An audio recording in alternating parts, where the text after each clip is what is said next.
स्वागत है ਤੁਹਾਡੇ ਸਾਰਿਆਂ ਦਾ ਹੈਡਲਾਈਨ ਕੈਨੇਡਾ ਦੀ ਅੱਜ ਦੀ ਇਸ ਖਾਸ ਪੇਸ਼ਕਸ਼ ਦੇ ਵਿੱਚ ਟੋਰਾਂਟੋ ਤੋਂ ਮੈਂ ਹਾਂ ਜਸਦੀਨ ਕੌਰ। ਮਿਸਿੰਗ ਇੱਕ ਅਜਿਹਾ ਸ਼ਬਦ ਹੈ ਜੋ ਨਾ ਸਿਰਫ ਪਰੇਸ਼ਾਨ ਕਰਦਾ ਹੈ, ਦਰਦ ਦਿੰਦਾ ਹੈ, ਬਲਕਿ ਇੱਕ ਆਸ ਛੱਡ ਜਾਂਦਾ ਹੈ ਕਿ ਘਰ ਦਾ ਜੀ ਜਿਹੜਾ ਮਿਸਿੰਗ ਹੈ ਉਹ ਸ਼ਾਇਦ ਕਦੀ ਵਾਪਸ ਪਰਤੇਗਾ।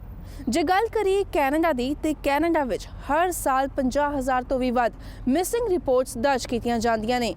बेशक कई शॉर्ट पीरियड ऑफ टाइम ਦੇ ਵਿੱਚ ਲੋਕੇਟ ਹੋ ਜਾਂਦੇ ਨੇ, ਪਰ ਕਈਆਂ ਦੇ ਗੁੰਮ ਹੋਣ ਦਾ ਕਾਰਨ ਕਦੇ ਪਤਾ ਹੀ ਨਹੀਂ ਲੱਗਦਾ। ਆਖਿਰਕਾਰ ਕਿਉਂ ਅਤੇ ਕਿਵੇਂ ਕੋਈ ਮਿਸਿੰਗ ਹੋ ਜਾਂਦਾ ਹੈ ਅਤੇ ਕਿਸੇ ਦੇ ਮਿਸਿੰਗ ਹੋਣ ਤੇ ਕੀ ਕੀਤਾ ਜਾ ਸਕਦਾ ਹੈ, ਐਸੇ ਤੇ ਆਧਾਰਿਤ ਰਹੇਗੀ ਸਾਡੀ ਅੱਜ ਦੀ ਇਹ ਖਾਸ ਪੇਸ਼ਕਸ਼। ਕੈਨੇਡਾ ਭਰ ਵਿੱਚ ਹਰ ਸਾਲ ਹਜ਼ਾਰਾਂ ਦੀ ਤਾਦਾਦ ਦੇ ਵਿੱਚ ਮਿਸਿੰਗ ਰਿਪੋਰਟਸ ਦਰਜ ਕੀਤੀਆਂ ਜਾਂਦੀਆਂ ਨੇ। ਕੀ ਹੋ ਸਕਦਾ ਹੈ ਕਿਸੇ ਦੇ ਲਾਪਤਾ ਹੋਣ ਦਾ ਕਾਰਨ? ਕਿਉਂ ਇੰਨੇ ਵਿਅਕਤੀ ਕੈਨੇਡਾ ਭਰ ਦੇ ਵਿੱਚ ਲਾਪਤਾ ਹੋ ਰਹੇ ਹਨ? ਐਸੇ ਸੰਬੰਧੀ ਅਸੀਂ ਗੱਲਬਾਤ ਕਰਾਂਗੇ ਸਾਈਕੋਲੋਜਿਸਟ ਐਂਡ ਸਟੂਡੈਂਟ ਐਡਵਾਈਜ਼ਰ ਪ੍ਰੀਤ ਸਹਿਰਾਵਤ ਦੇ ਨਾਲ। ਸਤਿ ਸ਼੍ਰੀ ਅਕਾਲ ਜੀ, ਬਹੁਤ-ਬਹੁਤ ਸਵਾਗਤ ਹੈ ਤੁਹਾਡਾ ਪੀਟੀਸੀ ਸਟੂਡੀਓ ਦੇ ਵਿੱਚ। ਥੈਂਕ ਯੂ ਸੋ ਮਚ ਜੀ। ਪ੍ਰੀਤ ਜੀ, ਜਿਸ ਤਰ੍ਹਾਂ ਮੈਂ ਆਪਣੀ ਇੰਟਰੋਡਕਸ਼ਨ ਦੇ ਵਿੱਚ ਵੀ ਕਿਹਾ, ਤੁਸੀਂ ਐਜ਼ ਅ ਸਟੂਡੈਂਟ ਐਡਵਾਈਜ਼ਰ ਕੰਮ ਕਰਦੇ ਹੋ, ਐਜ਼ ਅ ਸਾਈਕੋਲੋਜਿਸਟ ਕੰਮ ਕਰਦੇ ਹੋ। ਅਸੀਂ ਦੇਖਦੇ ਹਾਂ ਕਿ ਹਰ ਸਾਲ ਕੈਨੇਡਾ ਦੇ ਵਿੱਚ ਹਜ਼ਾਰਾਂ ਦੀ ਤਾਦਾਦ ਦੇ ਵਿੱਚ ਲੋਕੀ ਮਿਸਿੰਗ ਹੁੰਦੇ ਨੇ। ਖਾਸ ਕਰਕੇ ਓਨਟਾਰੀਓ ਦੀ ਗੱਲ ਕਰੀਏ ਤੇ ਪਿਛਲੇ ਸਾਲ 7500 ਪੀਪਲ ਵਰ ਮਿਸਿੰਗ। ਸਿਰਫ ਪੀਲ ਰੀਜਨ ਦੇਖੀਏ ਤੇ 2000 ਲੋਕਾਂ ਦੀ ਮਿਸਿੰਗ ਰਿਪੋਰਟਸ ਦਰਜ ਹੁੰਦੀ ਹੈ। ਕੀ ਲੱਗਦਾ ਤੁਹਾਨੂੰ ਕੀ ਕਾਰਨ ਹੋ ਸਕਦਾ ਹੈ ਇਸ ਦਾ? ਸੀ ਮੇਨਲੀ ਜਿਹੜਾ ਕਾਰਨ ਹੈਗਾ, ਆਪਾਂ ਜੇ ਡਿਸਕਸ ਕਰੀਏ ਕਿ ਕੋਈ ਗੁੰਮਸ਼ੁਦਾ ਦੀ ਜਦੋਂ ਰਿਪੋਰਟ ਆਉਂਦੀ ਹੈ ਸਾਡੇ ਕੋਲ, ਤੇ ਉਹਦਾ ਕੀ ਰੀਜ਼ਨ ਹੋ ਸਕਦਾ? ਦੋ ਕਾਰਨ ਹੋ ਸਕਦੇ ਨੇ ਕਿਸੇ ਦੇ ਲਾਪਤਾ ਹੋਣ ਦੇ। ਪਹਿਲਾ ਕਾਰਨ ਹੈ ਕਿ ਉਹ ਇਨਸਾਨ ਆਪ ਕਿਤੇ ਚਲਾ ਗਿਆ। ਦੂਸਰਾ ਕਾਰਨ ਹੈ ਕਿ ਕਿਸੇ ਨੇ ਉਸ ਨੂੰ ਅਬਡਕਟ ਕਰ ਲਿਆ ਹੈਗਾ ਜਾਂ ਟੇਕ ਅਵੇ ਫਰੋਮ देयर ਪਲੇਸ। ਸੋ ਜਦੋਂ ਅਬਡਕਸ਼ਨ ਹੁੰਦੀ ਹੈ ਉਹਦਾ ਰੀਜ਼ਨ ਹੋ ਸਕਦਾ ਹੈ ਕਿ ਕੋਈ ਕਿਸੇ ਦੇ ਨਾਲ ਕੋਈ ਜ਼ਾਤੀ ਦੁਸ਼ਮਣੀ ਨਿਭਾ ਰਿਹਾ ਹੈ, ਜਾਂ ਕੋਈ ਜਿਵੇਂ ਪੇਰੈਂਟਸ ਦਾ ਆਪਸ ਵਿੱਚ ਕੌਨਫਲਿਕਟ ਹੈਗਾ ਤਾਂ ਇੱਕ ਪੇਰੈਂਟ ਜਿਹੜਾ ਉਹ ਦੂਸਰੇ ਪੇਰੈਂਟ ਤੋਂ ਬੱਚੇ ਨੂੰ ਦੂਰ ਕਰਨਾ ਚਾਹੁੰਦਾ ਹੈ, ਜਾਂ ਰਿਲੇਸ਼ਨਸ਼ਿਪ 'ਚ ਦਰਾਰ ਆਈ ਹੋਈ ਹੈ ਉਹਦੇ ਕਰਕੇ ਹੋ ਸਕਦਾ ਹੈ, ਜਾਂ ਕੋਈ ਰੈਂਸਮ ਮਨੀ ਵਾਸਤੇ, ਜਾਂ ਇਸ ਤਰੀਕੇ ਦੇ ਕਿਸੇ ਰੀਜ਼ਨ ਕਰਕੇ ਹੋ ਸਕਦਾ ਹੈ। ਮੋਰ ਸਕੈਰੀਅਰ ਇਜ਼ ਦ ਫੈਕਟ ਕਿ ਜਿਹੜਾ ਇਨਸਾਨ ਆਪ ਲਾਪਤਾ ਹੁੰਦਾ, ਔਰ ਉਹਦੇ ਵੀ ਜੇ ਅਸੀਂ ਫੈਕਟਰਸ ਬ੍ਰੇਕ ਡਾਊਨ ਕਰੀਏ ਕਿ ਕੀ ਰੀਜ਼ਨਸ ਹੋ ਸਕਦੇ ਨੇ ਕਿਸੇ ਦੇ ਲਾਪਤਾ ਹੋਣ ਦੇ, ਕਿਉਂਕਿ ਬਿਨਾਂ ਵਜ੍ਹਾ ਕੋਈ ਕਿਸੇ ਇਨਸਾਨ ਦਾ ਮੋਟਿਵ ਨਹੀਂ ਹੁੰਦਾ ਕਿ ਮੈਂ ਚੰਗਾ ਭਲਾ ਆਪਣੀ ਜ਼ਿੰਦਗੀ ਛੱਡ ਕੇ ਕਿਤੇ ਹੋਰ ਜਾਵਾਂ। ਜਦੋਂ ਇਨਸਾਨ ਇੱਕ ਸਟੈਪ ਚੁੱਕਦਾ ਹੈ, ਆਪਣੇ ਘਰੋਂ ਦੀ ਨਿਕਲਦਾ, ਉਹਦੇ ਦਿਮਾਗ 'ਚ ਕੀ ਚੀਜ਼ਾਂ ਚੱਲ ਰਹੀਆਂ ਨੇ। As a psychologist these are the things which we try to understand ਕਿ ਕਿਉਂ ਸੋਚ ਕੇ, ਕੀ ਸੋਚ ਕੇ ਉਹ ਇਨਸਾਨ ਆਪਣੇ ਘਰ ਤੋਂ ਨਿਕਲਦਾ ਹੈ ਔਰ ਵਾਪਸ ਨਹੀਂ ਆਉਂਦਾ। ਉਹਨੂੰ ਪਤਾ ਹੈ ਕਿ ਉਹਦੇ ਪਿੱਛੇ ਉਹਦੀ ਫੈਮਿਲੀ ਹੈਗੀ ਹੈ ਜਾਂ ਰਿਲੇਟਿਵਸ ਹੈਗੇ ਨੇ ਜਿਹੜੇ ਉਹਨੂੰ ਲੱਭਣਗੇ, ਬਟ ਫਿਰ ਵੀ ਉਹ ਇਹ ਕਦਮ ਚੱਕਦਾ ਹੈਗਾ। ਉਹਦੇ ਪਿੱਛੇ ਕਾਰਨ ਕੀ ਹੋ ਸਕਦੇ ਨੇ? ਮੇਨ ਜੇ ਆਪਾਂ ਦੇਖੀਏ ਸਟੂਡੈਂਟ ਪਾਪੂਲੇਸ਼ਨ ਦੇ ਵਿੱਚ ਜਾਂ ਛੋਟੇ ਬੱਚਿਆਂ ਦੇ ਵਿੱਚ, ਉਹ ਰੀਜ਼ਨ ਹੋ ਸਕਦਾ ਐਜੂਕੇਸ਼ਨਲ ਸਟ੍ਰੈਸ, ਕਿ ਪੜ੍ਹਾਈ ਦਾ ਉਹਨਾਂ ਦੇ ਉੱਤੇ ਸਟ੍ਰੈਸ ਹੈਗਾ। ਲੱਕੀਲੀ ਇਨ ਕੈਨੇਡਾ ਸਾਡੀ ਐਜੂਕੇਸ਼ਨ ਸਿਸਟਮ ਜਿਹੜੀ ਉਹ ਬਹੁਤ ਵਧੀਆ ਹੈਗੀ ਹੈ, ਬੱਚਿਆਂ ਦੇ ਉੱਤੇ ਉਸ ਤਰੀਕੇ ਦਾ ਪ੍ਰੈਸ਼ਰ ਨਹੀਂ ਹੁੰਦਾ। ਬਟ ਹਾਈ ਸਕੂਲ ਦੇ ਵਿੱਚ ਜਦੋਂ ਬੱਚੇ ਜਾਂਦੇ ਨੇ, ਜਦੋਂ ਉਹਨਾਂ ਨੂੰ ਸਕੂਲ ਲੈਵਲ ਤੋਂ ਜਾ ਕੇ ਹਾਈ ਸਕੂਲ, ਮਿਡਲ ਸਕੂਲ ਤੋਂ ਬਾਅਦ ਹਾਈ ਸਕੂਲ ਦੇ ਵਿੱਚ ਜਾਣ ਦਾ ਟਾਈਮ ਆਉਂਦਾ ਹੈਗਾ, ਕਈ ਵਾਰ ਸਟੂਡੈਂਟਸ ਉਸ ਚੀਜ਼ ਨਾਲ ਕੋਪ ਅਪ ਨਹੀਂ ਕਰ ਪਾਉਂਦੇ। ਉਹਦੇ ਵਿੱਚ ਪੀਅਰ ਪ੍ਰੈਸ਼ਰ ਵੀ ਹੁੰਦਾ ਆ, ਉਹਦੇ ਵਿੱਚ ਬੁਲਿੰਗ ਵੀ ਇੱਕ ਫੈਕਟਰ ਹੋ ਸਕਦਾ ਹੈ, ਉਹਦੇ ਵਿੱਚ ਕੋਈ ਵੀ ਪਰਸਨਲ ਰੀਜ਼ਨ ਵੀ ਹੋ ਸਕਦਾ ਫॉर ਕੌਨਫਲਿਕਟ, ਜਿਹਦੇ ਕਰਕੇ ਸਟੂਡੈਂਟਸ ਅੰਡਰ ਪ੍ਰੈਸ਼ਰ ਆ ਜਾਂਦੇ ਨੇ। ਉਸ ਟਾਈਮ 'ਤੇ ਬਹੁਤ ਇੰਪੋਰਟੈਂਟ ਹੈ ਕਿ ਜੇ ਪੇਰੈਂਟਸ ਦੀ ਉਹਨਾਂ ਦੇ ਨਾਲ ਅੱਛੀ ਰਿਲੇਸ਼ਨਸ਼ਿਪ ਬਿਲਡਿੰਗ ਹੈਗੀ ਹੈ, ਉਹ ਸਟੂਡੈਂਟ ਨੂੰ ਅੰਡਰਸਟੈਂਡ ਕਰਦੇ ਨੇ, ਤਾਂ ਇਹ ਰੀਜ਼ਨਸ ਘੱਟ ਵੀ ਹੋ ਸਕਦੇ ਨੇ। ਜੇ ਸਟੂਡੈਂਟ ਦੇ ਅੰਦਰ ਕੋਈ ਇਸ ਤਰੀਕੇ ਦੀ ਸੋਚ ਆ ਜਾਂਦੀ ਹੈ ਕਿ ਨਹੀਂ, ਮੈਂ ਇਸ ਚੀਜ਼ ਨੂੰ ਟੈਕਲ ਨਹੀਂ ਕਰ ਪਾ ਰਿਹਾ, ਮੈਨੂੰ ਕਿਤੋਂ ਵੀ ਸਪੋਰਟ ਨਹੀਂ ਮਿਲ ਰਹੀ ਹੈਗੀ, ਐਂਡ ਮੈਂ ਆਪਣੇ ਆਪ ਇਸ ਚੀਜ਼ ਨੂੰ ਬੈਟਲ ਆਊਟ ਕਰਨਾ ਹੈਗਾ, ਕੁਝ ਬੱਚੇ ਹੈਲਪ ਮੰਗ ਲੈਂਦੇ ਨੇ, ਕੁਝ ਬੱਚੇ ਜਿਹੜੇ ਨੇ ਉਹ ਉਸ ਚੀਜ਼ ਨੂੰ ਲੈ ਕੇ ਦੇ move out of the area of help. Other reason can be financial crisis. ਇਸ ਕੰਟਰੀ ਦੇ ਵਿੱਚ ਸਾਨੂੰ ਸਾਰਿਆਂ ਨੂੰ ਪਤਾ ਹੈ ਕਿ ਬਹੁਤ ਜ਼ਿਆਦਾ ਫਾਈਨੈਂਸ਼ੀਅਲੀ ਤੁਸੀਂ ਜਦੋਂ ਸਾਊਂਡ ਨਹੀਂ ਹੁੰਦੇ ਹੋ ਤਾਂ ਤੁਹਾਡੇ ਉੱਤੇ ਸਟ੍ਰੈਸ ਕ੍ਰੀਏਟ ਹੁੰਦਾ। ਸੋ ਫਾਈਨੈਂਸ਼ੀਅਲ ਸਟ੍ਰੈਸ ਕਰਕੇ ਵੀ ਕਈ ਵਾਰ ਹੋ ਸਕਦਾ ਹੈ ਕਿ ਇਨਸਾਨ ਜਿਹੜਾ ਆਪਣੀ ਬੈਂਕਰਪਸੀ ਨਹੀਂ ਫਾਈਲ ਕਰਨਾ ਚਾਹੁੰਦਾ, ਜਾਂ ਉਸ ਚੀਜ਼ ਨੂੰ ਉਹ ਨਹੀਂ ਟੈਕਲ ਕਰ ਪਾ ਰਿਹਾ, ਜਾਂ ਕਿਸੇ ਰਿਲੇਟਿਵ ਤੋਂ ਜਾਂ ਪਰਸਨਲ ਲੋਨਸ ਤੋਂ ਉਹਦਾ ਉਹ ਨਹੀਂ ਟਾਈਡ ਓਵਰ ਹੋ ਰਿਹਾ। That can B another reason for that person. The other reason that we can consider is ਕਿ ਜੇ ਪਰਸਨਲ ਕੌਨਫਲਿਕਟਸ ਹੈਗੇ ਨੇ ਲਾਈਫ ਦੇ ਵਿੱਚ, ਬੱਚੇ ਦਾ ਪੇਰੈਂਟਸ ਦੇ ਨਾਲ ਰਿਲੇਸ਼ਨਸ਼ਿਪ ਨਹੀਂ ਠੀਕ ਚੱਲ ਰਿਹਾ ਹੈਗਾ, ਹਸਬੈਂਡ ਵਾਈਫ ਦਾ ਆਪਸ ਵਿੱਚ ਰਿਲੇਸ਼ਨਸ਼ਿਪ ਠੀਕ ਨਹੀਂ ਚੱਲ ਰਿਹਾ, ਜਾਂ ਪੇਰੈਂਟਸ ਜਾਂ ਇਨ-ਲॉज ਜਿਹੜੇ ਨਾਲ ਰਹਿ ਰਹੇ ਨੇ, ਜੁਆਇੰਟ ਫੈਮਿਲੀ ਦੇ ਵਿੱਚ ਰਹਿ ਰਹੇ ਨੇ, ਉਹਨਾਂ ਨੂੰ ਫੀਲਿੰਗ ਜਿਹੜੀ ਹੈਗੀ ਆ ਉਹ ਓਪਨ ਫੀਲਿੰਗ ਨਹੀਂ ਹੈਗੀ, ਜਾਂ ਓਪਨ ਕਮਿਊਨੀਕੇਸ਼ਨ ਨਹੀਂ ਹੈਗੀ ਆ, ਬਿਕੋਜ਼ ਆਫ ਵਿਚ ਦੇ ਮਾਈਟ ਵਾਂਟ ਟੂ ਮੂਵ ਅਵੇ ਫਰੋਮ ਦੋਜ਼ ਸਿਚੁਏਸ਼ਨਸ।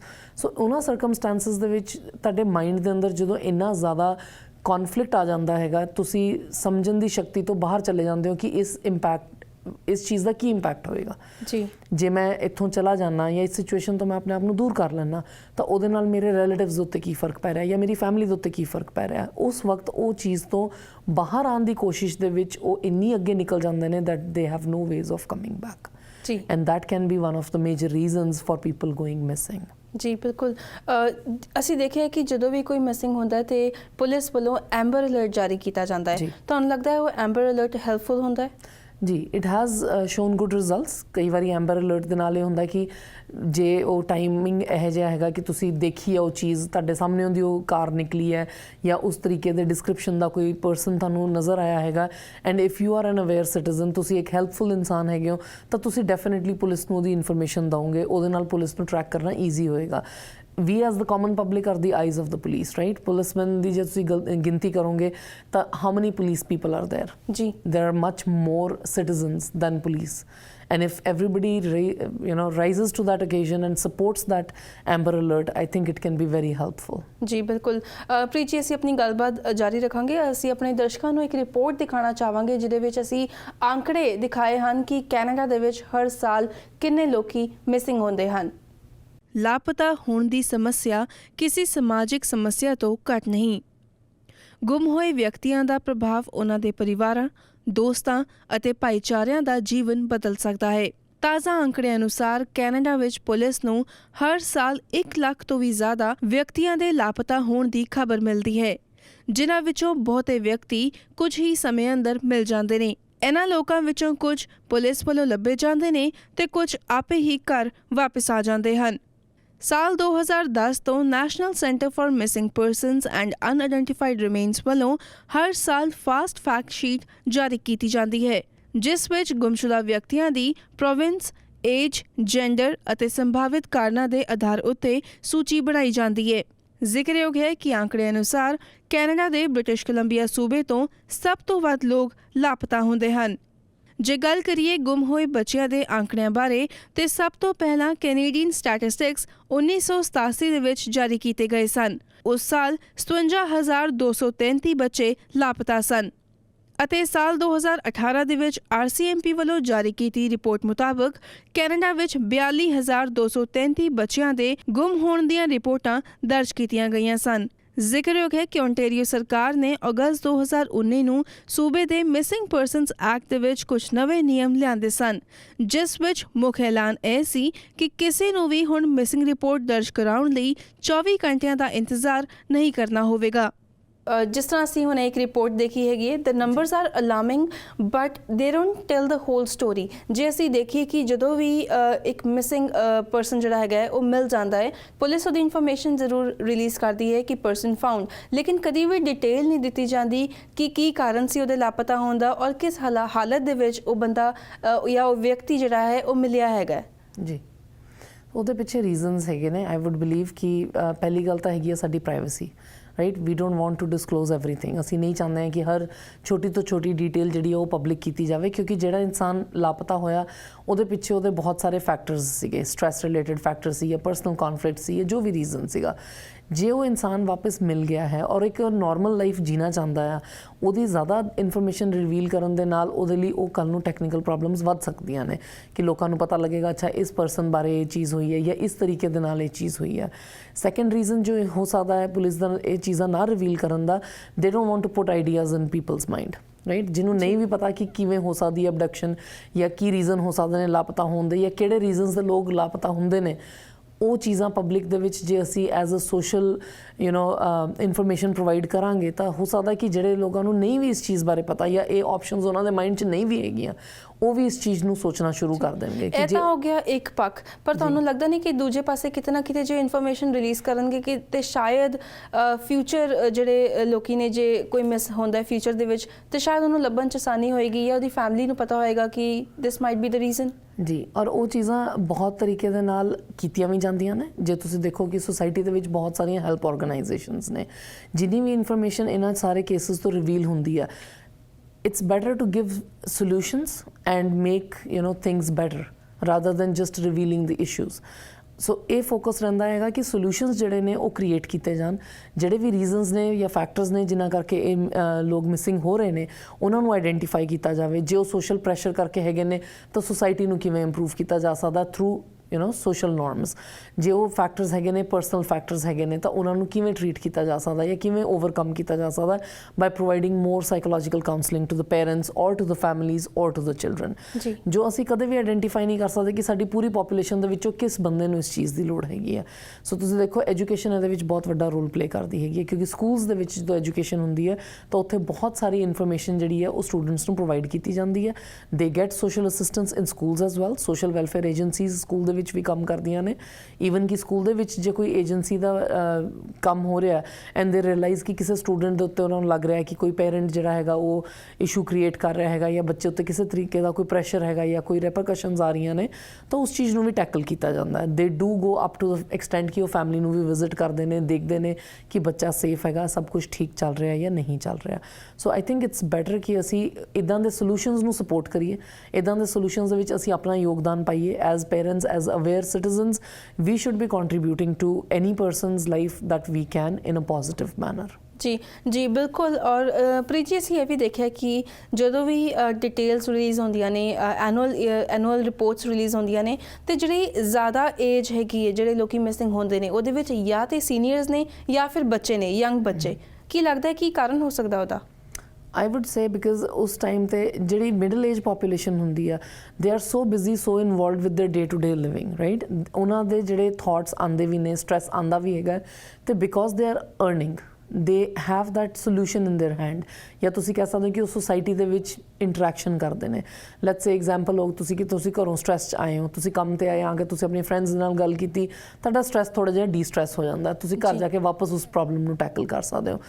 ਜਿਹੜੇ ਬਜ਼ੁਰਗ ਨੇ ਉਹਨਾਂ ਵਾਸਤੇ ਉਹ ਸੋਸ਼ਲ ਆਊਟਗੋਇੰਗ ਨਹੀਂ ਹੁੰਦੇ ਨੇ। ਜ਼ਿਆਦਾਤਰ ਲੋਕ ਤੁਸੀਂ ਦੇਖੋ ਕਿ ਜਦੋਂ ਬਜ਼ੁਰਗ ਹੋ ਜਾਂਦੇ ਨੇ, either they are at home taking care of grandkids ਔਰ ਦੇ ਆਰ ਇਮੋਬਾਈਲ, ਬਿਕਾਜ਼ ਜ਼ਿਆਦਾ ਫਲੈਕਸੀਬਿਲਿਟੀ ਨਹੀਂ ਰਹਿੰਦੀ ਹੈ ਬੋਡੀ ਦੇ ਵਿੱਚ, they don't move out that often.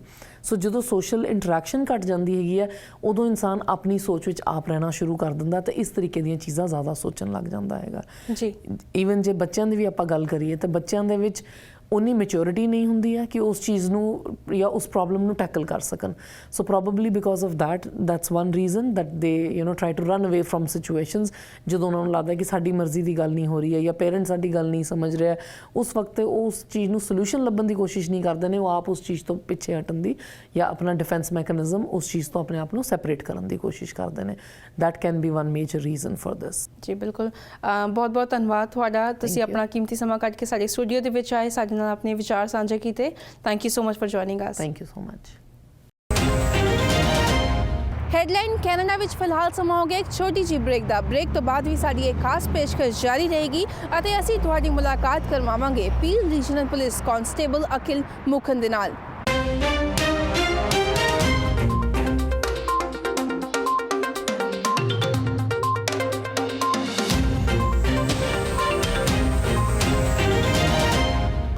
Break ਤੋਂ ਬਾਅਦ ਤੁਹਾਡੇ ਸਾਰਿਆਂ ਦਾ ਇੱਕ ਵਾਰੀ ਫਿਰ ਤੋਂ ਸਵਾਗਤ ਹੈ ਤੇ ਸਾਡੀ ਇਹ ਖਾਸ ਪੇਸ਼ਕਸ਼ ਆਧਾਰਿਤ ਹੈ ਹਰ ਸਾਲ ਦਰਜ ਕੀਤੀਆਂ ਜਾਂਦੀਆਂ ਮਿਸਿੰਗ ਰਿਪੋਰਟਸ ਤੇ। ਕਿਸੇ ਵੀ ਵਿਅਕਤੀ ਦੇ ਲਾਪਤਾ ਹੋਣ ਤੇ ਉਸ ਨਾਲ ਜੁੜੇ ਕਈ ਸਵਾਲ ਖੜੇ ਹੋ ਜਾਂਦੇ ਨੇ ਤੇ ਇਹਨਾਂ ਸਵਾਲਾਂ ਦਾ ਜਵਾਬ ਸ਼ਾਇਦ ਉਦੋਂ ਤੱਕ ਨਹੀਂ ਮਿਲਦਾ ਜਦੋਂ ਤੱਕ ਉਹ ਵਿਅਕਤੀ ਸਹੀ ਸਲਾਮਤ ਵਾਪਸ ਨਹੀਂ ਮਿਲ ਜਾਂਦਾ। ਜੇ ਗੱਲ ਕਰੀਏ ਪੀਲ ਰੀਜਨ ਦੀ, ਤੇ ਪੀਲ ਰੀਜਨ ਦੇ ਵਿੱਚ ਹਰ ਸਾਲ 2000 ਦੇ ਕਰੀਬ ਮਿਸਿੰਗ ਰਿਪੋਰਟਸ ਦਰਜ ਕੀਤੀਆਂ ਜਾਂਦੀਆਂ ਨੇ। 2018 ਦੇ ਵਿੱਚ ਓਨਟਾਰੀਓ ਭਰ ਵਿੱਚ 7500 ਮਿਸਿੰਗ ਰਿਪੋਰਟਸ ਦਰਜ ਕੀਤੀਆਂ ਗਈਆਂ ਸਨ। ਪੇਸ਼ ਹੈ ਇੱਕ ਖਾਸ ਰਿਪੋਰਟ। ਕਿਸੇ ਵੀ ਵਿਅਕਤੀ ਦੇ ਲਾਪਤਾ ਹੋਣ ਦੇ ਨਾਲ ਉਸ ਨਾਲ ਜੁੜੇ ਕਈ ਸਵਾਲ ਖੜੇ ਹੋ ਜਾਂਦੇ ਨੇ, ਜਿਸ ਦਾ ਜਵਾਬ ਉਦੋਂ ਤੱਕ ਨਹੀਂ ਮਿਲਦਾ ਜਦੋਂ ਤੱਕ ਲਾਪਤਾ ਹੋਇਆ ਵਿਅਕਤੀ ਸਹੀ ਸਲਾਮਤ ਮਿਲ ਨਹੀਂ ਜਾਂਦਾ। ਇੱਕ ਲਾਪਤਾ ਵਿਅਕਤੀ ਲਈ ਕੇਵਲ ਪੁਲਿਸ ਜਾਂ ਫਿਰ ਉਸਦੇ ਪਰਿਵਾਰ ਵਾਲੇ ਹੀ ਚਿੰਤਤ ਨਹੀਂ ਹੁੰਦੇ, ਬਲਕਿ ਉਸਦੇ ਲਾਪਤਾ ਹੋਣ ਦੀ ਖਬਰ ਸੁਣਨ ਵਾਲਾ ਹਰ ਵਿਅਕਤੀ ਪਰੇਸ਼ਾਨ ਹੁੰਦਾ ਹੈ ਅਤੇ ਉਸਦੇ ਮਿਲਣ ਦੀ ਉਡੀਕ ਕਰਦਾ ਹੈ। ਜ਼ਿਕਰਯੋਗ ਹੈ ਕਿ ਹਰ ਸਾਲ ਮਿਸਿਸਾਗਾ ਅਤੇ ਬਰੈਂਪਟਨ ਤੋਂ 2000 ਤੋਂ ਵੀ ਵੱਧ ਲੋਕ ਲਾਪਤਾ ਹੁੰਦੇ ਹਨ, ਜਿਨ੍ਹਾਂ ਵਿੱਚੋਂ ਕਾਫੀ ਸਹੀ ਹਾਲਤ ਵਿੱਚ ਮਿਲ ਜਾਂਦੇ ਹਨ, ਪਰ ਬਾਕੀਆਂ ਦੇ ਮਿਲਣ ਦੀ ਕੇਵਲ ਇੱਕ ਆਸ ਹੀ ਰਹਿ ਜਾਂਦੀ ਹੈ। ਅੰਕੜਿਆਂ ਅਨੁਸਾਰ ਲਾਪਤਾ ਹੋਏ ਕਾਫੀ ਲੋਕ ਡਿਮੈਂਸ਼ੀਆ ਤੋਂ ਪੀੜਤ ਹੁੰਦੇ ਹਨ। ਲਾਪਤਾ ਹੋਣ ਵਾਲਿਆਂ ਦੇ ਵਿੱਚ ਜ਼ਿਆਦਾਤਰ 18 ਸਾਲ ਤੋਂ ਵੱਧ ਉਮਰ ਦੇ ਵਿਅਕਤੀ ਹੁੰਦੇ ਨੇ। ਪੀਲ ਪੁਲਿਸ ਦਾ ਕਹਿਣਾ ਹੈ ਕਿ ਕਿਸੇ ਵੀ ਵਿਅਕਤੀ ਦੇ ਲਾਪਤਾ ਹੁੰਦੇ ਹੀ ਪੁਲਿਸ ਦੇ ਕੋਲ ਖਬਰ ਕਰ ਦੇਣੀ ਚਾਹੀਦੀ ਹੈ, ਕਿਉਂਕਿ ਲਾਪਤਾ ਹੋਣ ਦੇ ਬਾਅਦ ਹਰ ਇੱਕ ਸੈਕਿੰਡ ਮਹੱਤਵਪੂਰਨ ਹੁੰਦਾ ਹੈ। ਲਾਪਤਾ ਵਿਅਕਤੀ ਨਾਲ ਜੁੜੀ ਹਰ ਇੱਕ ਚੀਜ਼, ਉਸ ਦਾ ਫੋਨ, ਉਸ ਵੱਲੋਂ ਲਿਖਿਆ ਕੋਈ ਖੱਤ ਉਸ ਦੀ ਭਾਲ ਵਿੱਚ ਸਹਾਈ ਹੁੰਦਾ ਹੈ। ਜੇ ਗੱਲ ਕਰੀਏ ਸਾਊਥ ਏਸ਼ੀਅਨ ਕਮਿਊਨਿਟੀ ਦੀ, ਤੇ ਇਸ ਸਾਲ ਹੁਣ ਤੱਕ ਕਈ ਸਾਊਥ ਏਸ਼ੀਅਨ ਨੌਜਵਾਨ ਲਾਪਤਾ ਹੋਏ ਹਨ, ਜਿਨ੍ਹਾਂ ਵਿੱਚੋਂ 24 ਸਾਲ ਦਾ ਰੌਕਸੀ ਚਾਵਲਾ ਬ੍ਰਿਟਿਸ਼ ਕੋਲੰਬੀਆ ਤੋਂ ਸ਼ਾਮਿਲ ਹੈ। ਪੀਲ ਰੀਜਨ ਤੋਂ ਹਰਮਨਦੀਪ ਸਿੰਘ ਪਿੰਡਰ, 20 ਸਾਲ ਦਾ ਸੰਪ੍ਰੀਤ ਸੰਧੂ, 23 ਸਾਲਾ ਸ਼ਿਵਪ੍ਰੀਤ ਗੋਤਰਾ ਅਤੇ 27 ਸਾਲ ਦੀ ਲਵਲੀਨ ਤਵਨ ਵੀ ਹਾਲੇ ਤੱਕ ਮਿਸਿੰਗ ਹੈ। ਰੌਕਸੀ ਚਾਵਲਾ ਅਤੇ ਹਰਮਨਦੀਪ ਸਿੰਘ ਪਿੰਡਰ ਦੀ ਲਾਸ਼ ਉਹਨਾਂ ਦੇ ਲਾਪਤਾ ਹੋਣ ਤੋਂ ਕੁਝ ਦਿਨ ਬਾਅਦ ਪੁਲਿਸ ਨੂੰ ਮਿਲੀ ਸੀ ਅਤੇ ਸੰਪ੍ਰੀਤ ਸੰਧੂ ਠੀਕ ਹਾਲਤ ਵਿੱਚ ਲੱਭ ਲਿਆ ਗਿਆ ਸੀ। ਪਰ ਅਗਸਤ ਦੇ ਵਿੱਚ ਲਾਪਤਾ ਹੋਈ ਲਵਲੀਨ ਤਵਨ ਅਤੇ ਅਕਤੂਬਰ ਦੇ ਵਿੱਚ ਲਾਪਤਾ ਹੋਈ ਸ਼ਿਵਪ੍ਰੀਤ ਗੋਤਰਾ ਦੀ ਹੁਣ ਤੱਕ ਕੋਈ ਖਬਰ ਨਹੀਂ ਹੈ। ਜ਼ਿਕਰਯੋਗ ਹੈ ਕਿ ਪੁਲਿਸ ਵੱਲੋਂ ਹਰ ਸਾਲ ਲਾਪਤਾ ਵਿਅਕਤੀ ਨੂੰ ਲੱਭਣ ਦੀ ਅਣਥੱਕ ਕੋਸ਼ਿਸ਼ ਕੀਤੀ ਜਾਂਦੀ ਹੈ, ਪਰ ਫਿਰ ਵੀ ਕੁਝ ਲੋਕ ਸਿਰਫ ਇੱਕ ਯਾਦ ਬਣ ਕੇ ਹੀ ਰਹਿ ਜਾਂਦੇ ਨੇ। ਹਰ ਇੱਕ ਵਿਅਕਤੀ ਦੀ ਭਾਲ ਵਿੱਚ ਜਨਤਾ ਦੀ ਵੀ ਇੱਕ ਮਹੱਤਵਪੂਰਨ ਭੂਮਿਕਾ ਰਹਿੰਦੀ ਹੈ। ਜੇਕਰ ਪਤਾ ਹੋਵੇ ਤਾਂ ਸਾਨੂੰ ਆਪਣੀ ਜ਼ਿੰਮੇਵਾਰੀ ਸਮਝ ਪੁਲਿਸ ਨਾਲ ਲਾਪਤਾ ਵਿਅਕਤੀ ਬਾਰੇ ਕੋਈ ਵੀ ਜਾਣਕਾਰੀ ਜ਼ਰੂਰ ਸਾਂਝੀ ਕਰਨੀ ਚਾਹੀਦੀ ਹੈ। ਤੇ ਹੁਣ ਅਸੀਂ ਗੱਲ ਕਰਾਂਗੇ ਪੀਲ ਰੀਜਨਲ ਪੁਲਿਸ ਕਾਂਸਟੇਬਲ ਅਖਿਲ ਮੂਕਨ ਦੇ ਨਾਲ ਤੇ ਜਾਣਾਂਗੇ ਕਿ ਕਿਸੇ ਦੇ ਮਿਸਿੰਗ ਹੋਣ ਦਾ ਕਾਰਨ ਕੀ ਹੋ ਸਕਦਾ ਹੈ। Joining with us, the Peel Regional Police Constable Akhil Mukan. Hello, Constable. Very warm welcome to PTC Punjabi. I'll talk to you about a missing people report Peel Regional Police get every year. So every year we know that 2,000 people go missing. What do you think? What might be the reason? So there's lots of reasons as to why people go missing and why missing people investigations are started, not only by Peel Regional Police but other police services across Ontario and Canada. Some of the reasons could be mental health issues, where somebody has a medical condition where they want to cause harm to themselves, so they decide to leave their families and to try to commit harm. Other reasons could be family related, so somebody's trying to escape from a relationship, whether it be a domestic or an abusive relationship, or just people want to go missing and start a new life. So there's lots of reasons that people go missing, and it's very difficult to say why exactly one reason. So it's just every situation is different. Does Peel Regional Police run a sort of awareness program for the community? We run many awareness programs from the different organizations and bureaus we have here at Peel Police. It's difficult to run an organization, or an awareness campaign for missing people, because it's hard to kind of pinpoint exactly why, because as I mentioned, there's many reasons why people go missing. We have numerous programs to help community members that are suffering from some sort of mental health issue, or even if somebody's in an abusive relationship, we do offer services to help them escape that situation or to get help for any crisis that they're going through. So there are that types of campaigns and initiatives that we offer, but we don't offer anything specific just for missing people. Constable Mukan, do you have annual stats if the numbers of missing people are increasing or decreasing? So just looking at some of the stats I have recently, so I know if we go back to 2017, just over 2,100 people went missing. In 2018 was under 2,100, and in 2019 from January to September, it's 1,283. So a significant decrease in the amount of missing people. And again, the reasons why the numbers fluctuate like that, I don't know. I don't know if things are changing in the community, if people are taking, I'm hoping it's because people are taking advantage of the programs and services that we offer here at Peel Police and the many other services that are offered in the community. We know that Peel Regional Police did receive some of the help, like help in tools from the Ontario government. So are those tools helpful, and can you tell us in detail what those tools were?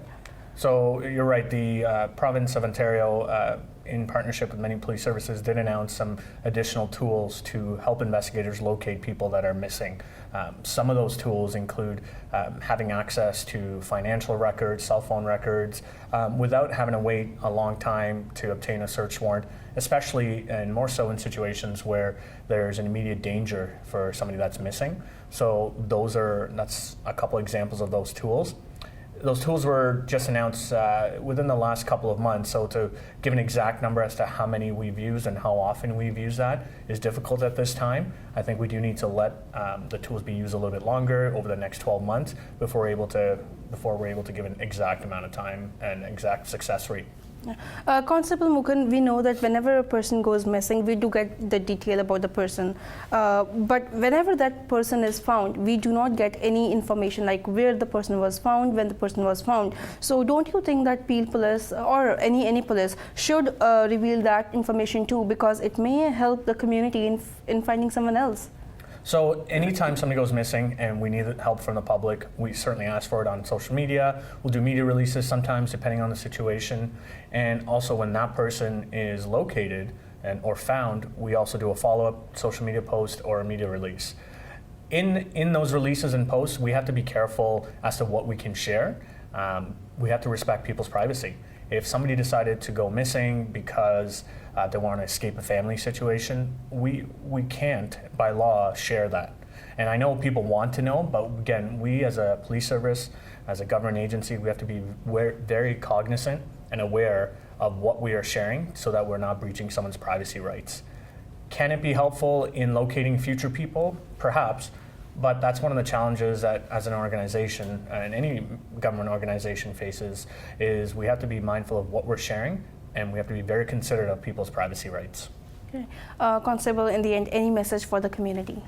Well, what I would have to say to the community is if you see a post about somebody that's missing, somebody that you may know or have any information of, the strongest help we can get is people from the community calling us and telling us any information that they have, maybe where they saw them, any comments that they have made, any phone numbers that they may have for this person. So we really encourage the community to call investigators using our non-emergency line of 905-453-3311 to share whatever information they have or to provide any information through Crime Stoppers. ਬੇਸ਼ੱਕ police ਅਧਿਕਾਰੀਆਂ ਵੱਲੋਂ ਪੂਰੀ ਕੋਸ਼ਿਸ਼ ਕੀਤੀ ਜਾਂਦੀ ਹੈ ਇੱਕ ਲਾਪਤਾ ਵਿਅਕਤੀ ਨੂੰ ਲੱਭਣ ਦੀ, ਪਰ ਜਨਤਾ ਦੀ ਵੀ ਉਨੀ ਹੀ ਜ਼ਿੰਮੇਵਾਰੀ ਬਣਦੀ ਹੈ ਪੁਲਿਸ ਅਧਿਕਾਰੀਆਂ ਦੀ ਮਦਦ ਕਰਨ ਦੀ। ਅਸੀਂ ਵੀ ਲੋਕਾਂ ਨੂੰ ਇਹ ਅਪੀਲ ਕਰਾਂਗੇ ਕਿ ਜੇਕਰ ਕਿਸੇ ਵੀ ਲਾਪਤਾ ਵਿਅਕਤੀ ਬਾਰੇ ਉਹਨਾਂ ਨੂੰ ਕਦੇ ਵੀ ਕੋਈ ਵੀ ਜਾਣਕਾਰੀ ਹੋਵੇ ਤੇ ਉਹ ਪੁਲਿਸ ਦੇ ਨਾਲ ਸਾਂਝੀ ਜ਼ਰੂਰ ਕਰਨ ਤੇ ਨਾਲ ਹੀ ਆਪਣੇ ਨੇੜੇ ਤੇੜੇ ਵੀ ਧਿਆਨ ਰੱਖਣ। ਜੇਕਰ ਕਿਸੇ ਨੂੰ ਕੋਈ ਵੀ ਮਦਦ ਦੀ ਲੋੜ ਹੈ ਤੇ ਉਸ ਦੀ ਮਦਦ ਜ਼ਰੂਰ ਕਰੋ। ਸੋ ਇਹ ਸੀ ਸਾਡੀ ਅੱਜ ਦੀ ਖਾਸ ਪੇਸ਼ਕਸ਼। ਉਮੀਦ ਕਰਦੇ ਹਾਂ ਤੁਹਾਨੂੰ ਸਾਡੀ ਇਹ ਛੋਟੀ ਜਿਹੀ ਕੋਸ਼ਿਸ਼ ਪਸੰਦ ਆਈ ਹੋਵੇਗੀ। ਜੇ ਤੁਸੀਂ ਆਪਣਾ ਕੋਈ ਵਿਚਾਰ ਸਾਂਝਾ ਕਰਨਾ ਚਾਹੁੰਦੇ ਹੋ ਤੇ ਲਿਖ ਕੇ ਜ਼ਰੂਰ ਭੇਜੋ feedback@ptcnetwork.com ਤੇ ਅਗਲੇ ਹਫਤੇ ਅਸੀਂ ਮੁੜ ਤੋਂ ਹਾਜ਼ਰ ਹੋਵਾਂਗੇ ਇੱਕ ਨਵੇਂ ਮੁੱਦੇ ਅਤੇ ਨਵੇਂ ਮਹਿਮਾਨ ਦੇ ਨਾਲ। ਉਦੋਂ ਤੱਕ ਦਿਓ ਇਜਾਜ਼ਤ। ਧੰਨਵਾਦ।